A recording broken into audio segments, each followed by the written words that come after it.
Hi all. അങ്ങനെ അവിടെ നിന്ന് ഇറങ്ങി നടന്ന് കുറച്ച് ദൂരം നടക്കാനുണ്ടായിരുന്നു. അപ്പോൾ അക്കരെ കൊട്ടിയൂർ ഇക്കരെ കൊട്ടിയൂർ കൊണ്ട് അതിൽ അക്കരെ കൊട്ടിയൂരാണ് ഫസ്റ്റ് നമ്മൾ പോയത്. അപ്പോൾ രണ്ട് സൈഡും ഫുൾ സാധനങ്ങളാണ്. ഇതൊക്കെ ഇങ്ങനെ നോക്കി നടന്ന് വരുമ്പോൾ വാങ്ങാം കയറി നോക്കാമെന്നൊക്കെ വിചാരിച്ചു. അപ്പോഴേക്കും പെട്ടെന്ന് മഴ പെയ്തു. ആരും കുടയൊന്നും എടുത്തില്ല, എല്ലാവരും മഴ നനഞ്ഞ് തന്നെ പോയി.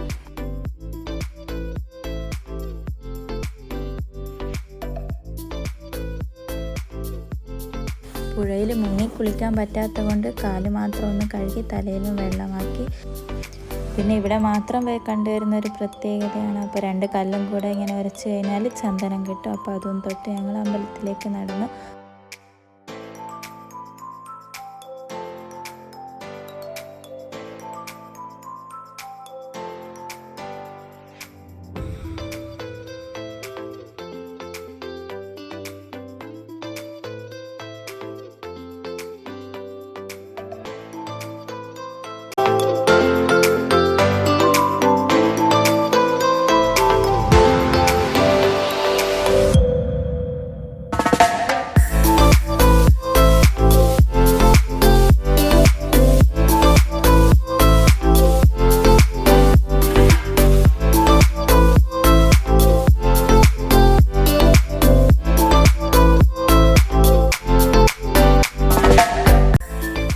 വരുമ്പോൾ ഇക്കരെ കൊട്ടിയൂരും കയറി. അപ്പോഴേക്കും നല്ല മഴ പെയ്ത്. അങ്ങനെ സൈഡിൽ കയറി നിന്ന് കുറച്ച് നേരം ഇവിടുന്ന് അവിടെ പൂവും കുറച്ച് സാധനങ്ങളൊക്കെ വാങ്ങി തിരിച്ച് വീട്ടിലേക്ക് പോയി. പിന്നെ പോകുന്ന വഴിക്ക് ഫുഡ് കഴിക്കാൻ വേണ്ടി കയറിയായിരുന്നു.